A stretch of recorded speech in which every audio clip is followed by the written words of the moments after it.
Dear students, today the topic we are going to discuss is toolbars and a special feature named as preferences, which is available under file menu of PageMaker. So we will discuss two of these topics here. First of all, myself Sushil Kumar Sharma, working as assistant professor in computer science under Higher Education Department, Haryana. तो प्यारे बच्चों, आज हम देखेंगे कि page maker के पिछले lectures में हमने देखा कि क्या उसकी कैरेक्टरिस्टिक्स हैं, किस तरह से एप्लीकेशन एरियाज हैं उसके, ठीक है। उसी को कंटिन्यू करते हुए आज हम देखते हैं कि जो वेरियस टाइप के टूल बार्स जो हमारे पेज मेकर में दिए हुए हैं, उन टूल बार्स का यूज़ करके हम किस तरह से अपने डॉक्यूमेंट को इंटरेक्टिव बना सकते हैं, ठीक है। तो let's start with the topic. First कि क्या ऑब्जेक्टिव हम आज इसमें कवर करेंगे। तो पहला इसमें रहेगा हमारा objective to understand use of various tool bars available in page maker. जो मैंने अभी बताया, टूल बार्स जितने भी अवेलेबल हैं इसमें हम सभी को वन बाय वन डिस्कस करेंगे। This will be the first objective. Second, जो दूसरा टॉपिक इसमें है, छोटा सा टॉपिक है ये, बट इसमें इंपॉर्टेंट है काफ़ी, कि रोल प्रेफरेंसेस जो हमारा फाइल मेन्यू के अंदर अवेलेबल है पेज मेकर में, उस प्रेफरेंस ऑप्शन के यूज़ करके हम कैसे अपने पेज मेकर के जो डॉक्यूमेंट है उसका हम इस्तेमाल कर सकते हैं प्रेफरेंस ऑप्शन का। सो सबसे पहले हम स्टार्ट करते हैं टूल बार्स। जैसा कि आपने जब भी आप पेज मेकर सॉफ्टवेयर को ओपन करते हो तो फर्स्ट स्क्रीन आपकी जैसी यहाँ पे दिख रही है, इसी तरह से आपकी फर्स्ट स्क्रीन अपीयर होती है। सबसे ऊपर टाइटल बार आ रहा है, देन मेन्यू बार्स आ रहे हैं, ठीक है। तो ये बिल्कुल सेंटर में एक टूल बॉक्स लिखा हुआ आ रहा है, ठीक है। इस टूल बॉक्स में हम देख पा रहे हैं, ये टूल बॉक्स यहाँ पे लिखा हुआ आ रहा है। तो ये सारे टूल्स हमारे पास दिए हुए हैं, ठीक है, कि ये सारे टूल बार्स हैं, कि इन सारे टूल बार्स का क्या यूज है पेज मेकर के अंदर, किस तरह से हम इसका इस्तेमाल कर सकते हैं। डिफरेंट टूल्स का हर एक का अपना एक स्पेसिफिक फंक्शन है और वो उसी काम के लिए हम इसका इस्तेमाल करते हैं। तो आज इन टूल को हम वन बाय वन डिस्कस करेंगे। तो जो ये टूल्स हमारे पास दिए हुए हैं, इसमें सबसे पहले हमारे पास जो है एरो वाला टूल है, इसका नाम है पॉइंटर टूल। तो टी नाम से जो बना हुआ है, this is a text tool. फिर ये रोटेशन का साइन बना हुआ है, तो इसका नाम भी क्या है, रोटेट टूल। फिर एक क्रॉप टूल है जो क्रॉप करने के लिए काम आता है। देन एक ऑब्लिक लाइन टूल है, constraint line tool, rectangle tool, rectangle frame tool, then ये circle tool, circle frame tool, polygon tool, polygon frame tool, hand tool and zoom tool. तो ये डिफरेंट टूल्स हैं जो आज मैं डिस्कस करूँगा। 14 के अराउंड है ये टूल्स, जो हम वन बाय वन इनका एप्लीकेशन को समझेंगे कि इनका क्या रोल है, ठीक है, और किस तरह से हम इसका पेज मेकर में अपने एप्लीकेशंस में इसका इस्तेमाल हम कर सकते हैं। तो सबसे पहले जैसे कि हमने देखा कि पॉइंटर टूल है। पॉइंटर टूल क्या काम आता है हमारा, this tool is use to pick, drag and drop graphics and text. कि कोई भी अगर आपकी एप्लीकेशन है, ठीक है, फ्री हैंड टूल है की तरह ही काम करता है ये भी, जैसे नीचे दिए हुए हैं। तो पॉइंटर टूल से हम क्या करते हैं, सेलेक्ट करके किसी भी ऑब्जेक्ट को जो आपके पेज मेकर के अंदर दिख रहा है उसे पकड़कर आप कहीं भी उठाकर दूसरी जगह से रख सकते हो। दैट इज ड्रैग, उठा के लेके जाना, एंड ड्रॉप, जहाँ पे आप उसे रखोगे उसको बोलते हैं ड्रॉप करना। तो किसी भी ग्राफिक्स को या किसी भी टेक्स्ट एलिमेंट को आप इस पॉइंटर टूल के थ्रू आप फ्रीली अपने पेज के अंदर एक जगह से दूसरी जगह पे उठा के इजीली प्लेस कर सकते हो, ठीक है। तो this is the use of pointer tool. Second is our text tool. जैसे कि इसका नाम क्या है, टेक्स्ट। तो कोई भी आप मैसेज, कोई भी आप स्ट्रिंग लिख रहे हो या कोई भी टाइप कर रहे हो, that comes under the category of text, ठीक है। तो ये टेक्स्ट टूल इसी काम के लिए है हमारा कि पेज में कहीं हमें कोई स्पेशल टेक्स्ट इंसर्ट करना है तो उसको हम टेक्स्ट टूल के थ्रू इंसर्ट करा सकते हैं। तो यहाँ डेफिनेशन क्या है इसकी proper, a text tool is used to edit and select text and insert text frames. Text frame means कि आपने सेलेक्ट किया इसको यहाँ से और कहीं भी एक टेक्स्ट बॉक्स डिजाइन कर दिया, ठीक है, और उसमें अपने जो भी आपने टेक्स्ट पेज पे डिस्प्ले करना है उसको आपने अपने कीबोर्ड से टाइप कर दिया। Then click the text tool and click anywhere in the document and start entering text. The text tool creating a free flowing text box. कि कहीं भी आप उठा के अपने डॉक्यूमेंट में, जहां भी इस टूल को क्लिक करने के बाद टेक्स्ट बॉक्स एक आपका इंसर्ट हो जाएगा, उसमें आप कोई भी टेक्स्ट अपना टाइप करके पेज के अंदर इंसर्ट करा सकते हैं, ठीक है, किसी भी पोजीशन के ऊपर। तभी इसने कहा है फ्री फ्लोइंग टेक्स्ट बॉक्स, कि फ्री फ्लो है आपका ये टेक्स्ट, कहीं भी उठा के इसको पूरे पेज में आप उस टेक्स्ट को टाइप करा सकते हो। भले ही आपने कोई कमेंट लिखवाना है किसी पर्टिकुलर लाइन के पास, कोई मैसेज डिस्प्ले करना है, तो इस टूल का इस्तेमाल करके आप इजीली उस काम को परफॉर्म करा सकते हो पेज मेकर के अंदर। तो this is the use of text tool. Next is our rotate tool. जैसे कि इसका नाम है कि कोई ऑब्जेक्ट आपने अपने पेज मेकर में बनाया हुआ है, उसको अगर आपने रोटेट करना है आइदर क्लॉकवाइज डायरेक्शन और एंटी क्लॉकवाइज डायरेक्शन, तो उसको रोटेट करके आप अपने पेज में इस टूल का इस्तेमाल करके उस ऑब्जेक्ट को आप रोटेट कर सकते हो। तो rotate is use to rotate text and graphic objects. तो किसी टेक्स्ट आपका है कोई भी, या कोई ग्राफिकली कोई इमेज है या कोई ऑब्जेक्ट आपने डाला हुआ है पेज मेकर में, तो इसके थ्रू आप उसको रोटेट करा सकते हो। करना क्या है, सिर्फ क्लिक द रोटेट टूल, आपने ऑब्जेक्ट सेलेक्ट करना है, रोटेट टूल को क्लिक करना है और उसको माउस के लेफ्ट बटन को आपको क्लिक करके रखते हुए आपने उस ऑब्जेक्ट को रोटेट कर देना है। ठीक है, तो जहां से रोटेट करना है वो उसका रेफरेंस पॉइंट होगा, जैसे कि इसमें आपको दिख रहा है ये it is reference, this is the reference point. ठीक है, ये रोटेशन लेवल है कि कैसे आपने रोटेट करना है, और रोटेट टूल कर्सर बना हुआ आ रहा है कि जब आप इस रोटेट टूल को यहाँ से क्लिक कर दोगे तो ये कर्सर बना हुआ आ जाएगा। तो जैसे आप रोटेट करोगे तो इमेज आपको या कोई आपका टेक्स्ट है यहाँ से आपको घूमता हुआ दिखेगा कि वो आप भले उसे क्लॉकवाइज डायरेक्शन में कर लो या एंटी क्लॉकवाइज डायरेक्शन में रोटेट कराना। तो रोटेट ऑप्शन के थ्रू आप अपने ऑब्जेक्ट्स को या टेक्स्ट को रोटेट कर सकते हैं। अगला टूल है हमारा क्रॉप टूल। क्रॉप का मतलब है कोई आपको इमेज दी हुई है, कोई टेक्स्ट दिया है, उसको आपने छोटा या बड़ा छोटा करना है, कहीं से क्रॉप करना है, तो कहीं आपकी क्लैरिटी नहीं है, उस पोर्शन को काटना है इमेजेस की, तो वो आप किसके थ्रू करा सकते हो, क्रॉप टूल के थ्रू करा सकते हो। तो ये जो हमारा टी के नीचे बना हुआ है it is a crop tool. तो this tool is use to crop important graphic images to the required size. The crop tool only works on TIFF type of images, कि इस एक्सटेंशन की जो फाइल्स होंगी उसमें आपका ये काम करेगा। Click on the tool and drag the image handle to crop the image. आपने उसको सिलेक्ट करना है और कहाँ पे आपने उसको लेके जाना है अपना, उसके हिसाब से आपने उसको लगाना है। ठीक है, तो कोई भी इमेज को लेके आप उसको इजीली क्रॉप, किसी भी इमेज को आप टिप फॉर्मेट में अगर है तो उसको आप इंसर्ट करने के बाद इसके अपने पेज मेकर के अंदर उसको आप रीसाइज कर सकते हो। अगर सिंपल भाषा में बोलूँ क्रॉप का मीनिंग क्या होगा, रीसाइज करना उसको, कि जहाँ से आपको लग रहा है कि जितनी पोर्शन ये इमेज का आपने अपने डॉक्यूमेंट के अंदर डिस्प्ले कराना है उतने पोर्शन को आप क्रॉप टूल के थ्रू क्रॉप करके अपने पेज मेकर के अंदर डिस्प्ले करा सकते हो।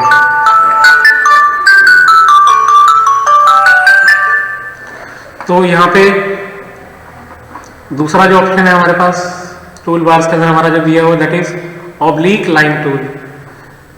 Oblique lines is use to draw slanting lines, कि आपको ये स्लैंटिंग लाइन्स अगर आपने अपने पेज मेकर डॉक्यूमेंट के अंदर डिस्प्ले करानी है then this tool can be used. तो ये ऑब्लिक, इसीलिए इसका नाम क्या ऑब्लिक लाइन है, कि एक स्लैंटिंग लाइन अगर आपने लगानी है अपने पेज मेकर के अंदर या अपने पेज डॉक्यूमेंट के अंदर, तो आप इस टूल का यूज करके उस स्लैंटिंग लाइन को लगा सकते हो। जैसे आपकी इमेज भी देख रहे हो इसकी स्लैंटिंग फॉर्मेट में ही हमें दिख रहा है। ठीक है, तो ये image itself suggesting that a slanting line can be inserted by using this toolbox. So to draw a line, click the oblique line tool, click and drag to draw a line in any direction. आपने पकड़ के सिर्फ mouse से उठा के एक point से दूसरे पॉइंट पे लेके जाना तो एक स्लैंटिंग लाइन वहाँ पे वो डिस्प्ले कर देगा। तो this is done with the help of oblique line tool. तो इस टूल का इस्तेमाल करके हम एक स्लैंटिंग लाइन अपने पेज मेकर में इंसर्ट करा सकते हैं। उससे अगली जो ऑप्शन है हमारे पास कंस्ट्रेंट लाइन टूल। ठीक है, जैसे स्लैंटिंग लाइन की था तो एक कंस्ट्रेंट लाइन टूल क्या करेगा, it will draw lines eight 45 degree intervals, that is horizontally, vertically और डायगोनली, कि 45 डिग्री के इंटरवल पे आपको लाइंस जो है इंसर्ट कर देगा। जो ये आपका रोटेट से अगला जो स्लैंटिंग लाइन से राइट साइड में जो ऑप्शन दी हुई है ये this is constraint line tool. तो 45 डिग्री के हॉरिजॉन्टली, वर्टिकली या डायगोनली आपको अगर कोई लाइन इंसर्ट करानी है इंटरवल्स के बाद तो उसके लिए आप इस कंस्ट्रेंट लाइन टूल का इस्तेमाल कर सकते हैं। उससे अगला जो टूल है हमारे पास, जैसे कि ये बॉक्स, इसका नाम भी क्या है बॉक्स, तो ये बॉक्स की शेप में हमारे पास बना हुआ है। तो this is a box tool. जैसे कि इसका सिंपल नाम जो है वही इसका काम है कि एक अगर आपने बॉक्स इंसर्ट करना है अपने कहीं भी पेज में, तो आप इस टूल को सिलेक्ट करें और उसके बाद माउस से उसको ड्रा करना है। जहाँ भी पेज पे आपने उसको ड्रा करना है वहाँ पे आप उसका बॉक्स बना दें, तो वहाँ पे वो आपको एक बॉक्स की फॉर्म में इमेज जो है डिस्प्ले होनी शुरू हो जाएगी। ठीक है, तो ये क्रॉस का जो साइन आ रहा है this is a box tool cursor कि जहाँ पर एक बना दिया, आगे आपने करना है फिर आप कर लें, उसको ड्रा कर लें। ठीक है, यहाँ हमने ये बॉक्स ड्रा किया हुआ है यूजिंग बॉक्स टूल, तो ये पेज में हमारा इस तरह से दिखेगा। तो सिंपल एक बॉक्स को ड्रा करने के लिए हम बॉक्स टूल का इस्तेमाल कर सकते हैं। Then rectangle frame. ठीक है, rectangle frame is used to type text inside a box. First select the tool and draw the area to be enclosed by the rectangular frame. Then select the text tool and click inside the drawn frame to enter text. The text will be constrained to the rectangular frame.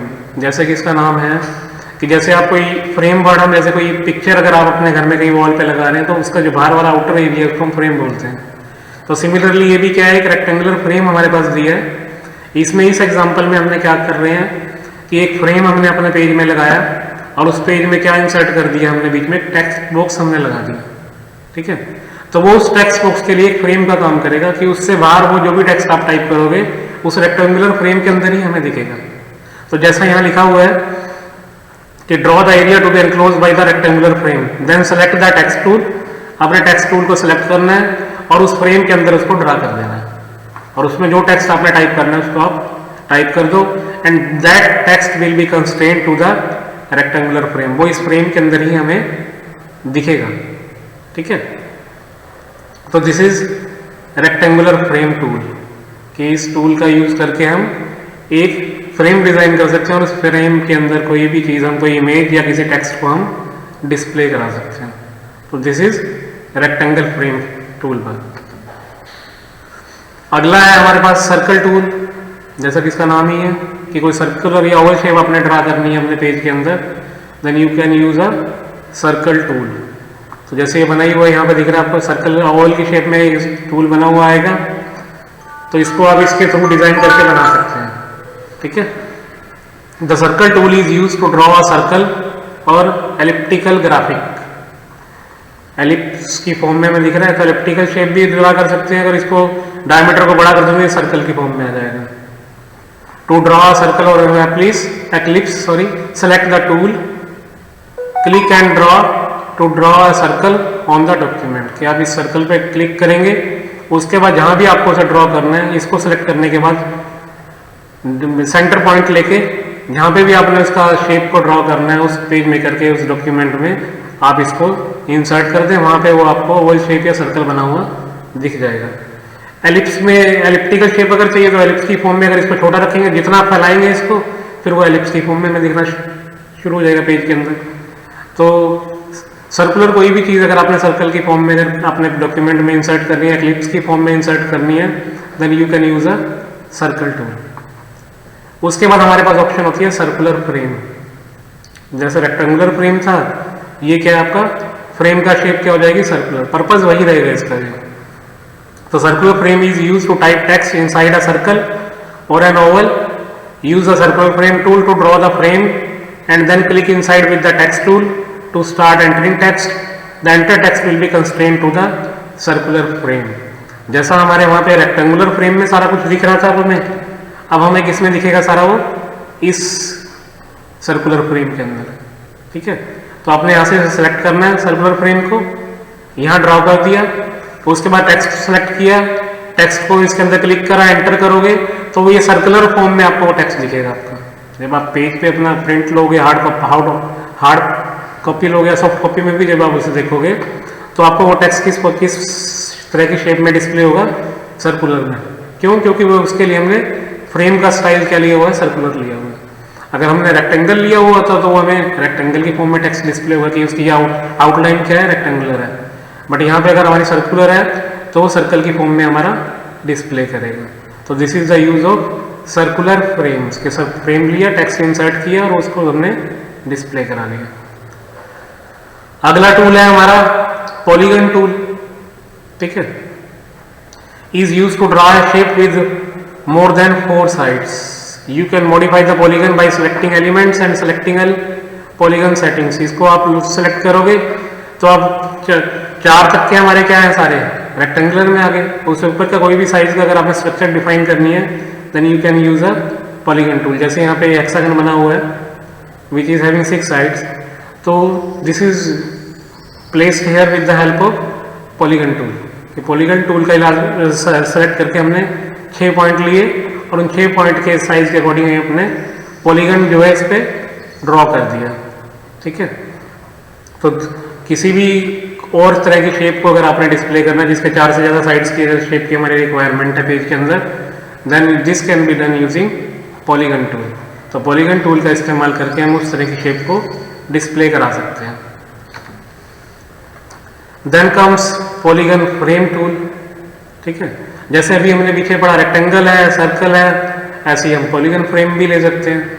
ठीक है, तो इसमें क्या होगा, जो भी हमने display कराना चीज़ वो हमारा पॉलीगन का स्ट्रक्चर बना हुआ है फ्रेम बाहर, उसके अंदर आपने टेक्स्ट जो भी इंसर्ट करना है तो इस शेप में अगर आपने दिखेगा, जैसे यहाँ लिखा भी हुआ है polygon frame puts the text inside the polygon, select the polygon frame tool, draw polygon, then select the text tool and click inside the frame to enter the text inside the frame, inside the polygon frame tool. तो जो भी text आपने select किया, text box ये select किया, उसको इसके अंदर डिजाइन किया, उसके बाद अपने टेक्स्ट को टाइप करा, तो वो आपको जो है इस पॉलीगन शेप के अंदर अब जो टेक्स्ट आपने जैसे रेक्टेंगल में दिख रहा था, सर्कुलर में दिख रहा था, ये पॉलीगन फ्रेम के स्ट्रक्चर में आपको वो टेक्स्ट आपका डिस्प्ले होगा. तो इसके लिए हम क्या यूज कर सकते हैं, पॉलीगन फ्रेम का टूल का इस्तेमाल कर सकते हैं. ठीक है, उसके बाद एक ये हाथ बना हुआ आता है, इसका नाम क्या है, हैंड टूल. ठीक है, this is use to move the screen. आपको पकड़ के स्क्रीन को इधर उधर मूव करना है, हिलाना है ऊपर नीचे माउस के थ्रू, तो आप हैंड टूल का इस्तेमाल करके कर सकते हैं. This tool is very useful when you are working with large documents. It helps you to easily navigate in a large page. To move a screen, just select the hand tool and click and drag the page to view different parts of the pages. आपने सिर्फ hand tool को click करना है, ये hand का आपका cursor जो है हैंड में कन्वर्ट हो जाएगा, पकड़ के आप पेज को ऊपर नीचे जैसे मर्जी जहां मर्जी चले जाए फ्रीली मूव कर सकते हैं. अदरवाइज कीबोर्ड के आपके जो 4 पॉइंटर डायरेक्शंस है उनको क्लिक करके ऊपर नीचे जाओगे, बट हैंड टूल को क्लिक करने के बाद क्या देगा, फ्री टूल आप पे अवेलेबल हो जाएगा. फ्रीली आप अपने माउस को क्लिक करके पेज में करके किसी भी आपको जो डॉक्यूमेंट है, एक लार्ज डॉक्यूमेंट जो आपने बना रखा है, नीचे ऊपर कहीं भी जाना है तो इस हैंड टूल का इस्तेमाल करके हम उसमें ऊपर नीचे मूव कर सकते हैं, इजीली फ्रीली मूव कर सकते हैं. ठीक है, जैसे यहाँ पे दिखाया तो ये हैंड का निशान बना हुआ जाएगा कर्सर की तरह, तो इसको पकड़ के आप जैसे भी जाएंगे पेज में ऊपर नीचे कहीं भी फ्रीली मूव कर सकते हैं. ठीक है, फिर एक टूल है हमारा ये जूम टूल. ठीक है, जूम का मीनिंग क्या है, किसी चीज को हमें छोटा या बड़ा करना. ठीक है, बड़ा करने को क्या बोलते हैं, जूम इन, और वापस उसको लेकर जूम आउट. तो it allows you to zoom in and out of the document view. By default the zoom tool will be in zoom in mode. To zoom out of page select the zoom tool and press control and click in the document window with the zoom tool. इसको आप click करोगे तो इसको जैसे जैसे आप mouse को click करते जाओगे आपका बड़ा होता जाएगा, ऐसे ही आप उसका रिवर्स करोगे तो जूम आउट होता जाएगा. तो अपने डॉक्यूमेंट को छोटा या बड़ा करके अगर आपने कंटेंट्स को चेक करना है या डिस्प्ले करना है तो ये टूल बार के अंदर हमारे पे जूम टूल की ऑप्शन है. तो इसका इस्तेमाल करके हम अपने डॉक्यूमेंट जो है अपना पेज का उसको हम छोटा या बड़ा करके देख सकते हैं. ठीक है, तो यहाँ पे मेरे को लगता है कि आपको ये जितने भी टूल बार में हमारे जितने पेज मेकर के अंदर ऑप्शंस दिए हुए हैं सबके बारे में क्लैरिटी बनी होगी थोड़ी सी, कि इन टूल्स को यूज करके आप कितना इजीली अपने जो आपका डॉक्यूमेंट है उसको बना सकते हैं. ठीक है, कि आपने सिंपल सा क्या करना है कि आपने क्लिक करना है, क्लिक करके उस चीज़ का इसमें सिर्फ इस्तेमाल करना है. ठीक है, तो ये सारे टूल बार से जो हमने डिस्कस किए हैं यहाँ पे. उसके बाद एक हमारी ऑप्शन आती है इसमें प्रेफरेंस ऑप्शन. ठीक है, तो प्रेफरेंस ऑप्शन में जैसे कि ये इस इमेज में आपको दिख रहा है कि फाइल मेन्यू पे क्लिक किए हुए फाइल में क्या ऑप्शन आ रही है हमारी, ये प्रेफरेंस आ रहा है, ठीक है। प्रेफरेंस में बाय डिफॉल्ट ही किस पे काम करता है, जनरल ऑप्शंस में आता है, ठीक है। ट्रैपिंग, लेआउट, मतलब आप अपने लेआउट को किस तरह से स्क्रीन पे डिस्प्ले करना है तो उसमें हमारा ये डिस्प्ले करना है। जैसे जनरल पे क्लिक करोगे तो ये खुल जाएगा, ठीक है। तो ये आपकी मेजरमेंट्स को आप चेंज कर सकते हो कि पेज की जो मेजरमेंट है इंचीज में बाय डिफॉल्ट डिस्प्ले हो रही है, आपको उसे फीट में करना है या किसी और जिस भी फॉर्मेट में हमने लेना है, तो उस सारी सेटिंग्स को हम मेजरमेंट्स को किसके थ्रू चेंजेस कर सकते हैं, इस प्रेफरेंस ऑप्शन के थ्रू कर सकते हैं। तो ये डायलॉग बॉक्स खुल गया, तो ये इंचीज में लिखा आ रहा है इसमें। लेआउट आपकी कोई प्रॉब्लम है तो उसको आप लाइनिंग को, वायलेशन को, सारों को यहाँ डिफाइन कर सकते हैं। लेआउट बाय डिफॉल्ट स्टैंडर्ड है, अगर ग्रे आउट पे करेंगे तो ग्रे फॉर्मेट में आपका डिस्प्ले होने लग जाएगा। हाई रिजोल्यूशन होगा तो क्वालिटी इसकी अच्छी हो जाएगी पेज की आपके डिस्प्ले होने की, ठीक है। ये नजीज दिए हुए हॉरिजॉन्टल और वर्टिकल इंचीज में आपको या डिस्प्ले करने हैं, तो उस तरह से आप इसको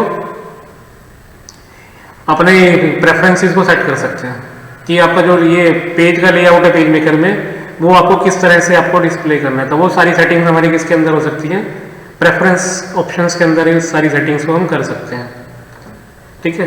तो इसमें जैसे ये है, ये गाइड की ऑप्शन आती है। गाइड्स का मीनिंग क्या है, 3 कैटेगरीज में गाइड्स को हम बांटते हैं। First one is margin guides, second one is column guides, third one is ruler guides. तो जैसे कि यहाँ हम इसको 1 बाई 1 डिस्कस करते हैं। मार्जिन क्या हो गया आपके, लेफ्ट, राइट, टॉप, बॉटम, ये क्या है आपके मार्जिन से जैसे आपको दिख रहे हैं ब्लू लाइंस में दिख रहे हैं कि ये क्या दिखा रहा है आपका, राइट साइड में कितना मार्जिन है, लेफ्ट साइड में कितना है। पिंक लाइन आपकी टॉप और बॉटम का दिखा रही है, ब्लू लाइंस आपकी लेफ्ट और राइट दिखा रही है। तो margin are defined in document setup dialog box when you first create a publication and are applied to the document master page. These are represented by pink lines on the top and bottom and blue lines on the left and right. तो in margin की setting भी आप preferences के अंदर set कर सकते हैं, ठीक है, कि आपको पेज में किस तरह से आपको मार्जिन अपने टॉप और बॉटम या लेफ्ट राइट मार्जिन को किस तरह से दिखाना है। फिर ये आपके पेजेस के अंदर कॉलम्स दिए हुए हैं, इनको हम क्या बोलते हैं, कॉलम्स। वर्टिकल भी हो सकते हैं, हॉरिजॉन्टली भी हो सकते हैं, ठीक है। अब column guides serve as boundaries for text you place within them. You can have as many as 20 columns per page. Column guides control the flow of text and represent by dark blue lines. तो ये आपके dark blue lines की format में हमें columns को display करेगा। Maximum आप 20 column एक पेज के अंदर ले सकते हैं, तो उसकी सेटिंग हम इस कॉलम गाइड में जाके कर सकते हैं, ठीक है। रूरल हमें पता है, ये रूरल बार है ऊपर, हाँ वो हॉरिजॉन्टली भी दिख रहा है, इधर से वर्टिकली भी दिख रहा है, तो उसकी सेटिंग्स के लिए आप क्या यूज कर सकते हैं, रूरल गाइड्स को। These are also non printing guidelines which primarily used to align objects in the publication and are represented on the screen by light blue lines. तो बिल्कुल लाइट ब्लू लाइंस में के form में आपके ये rural guide जो है आपकी डिस्प्ले होती है कि आपको किस तरह से इसको स्क्रीन के ऊपर डिस्प्ले कराना है।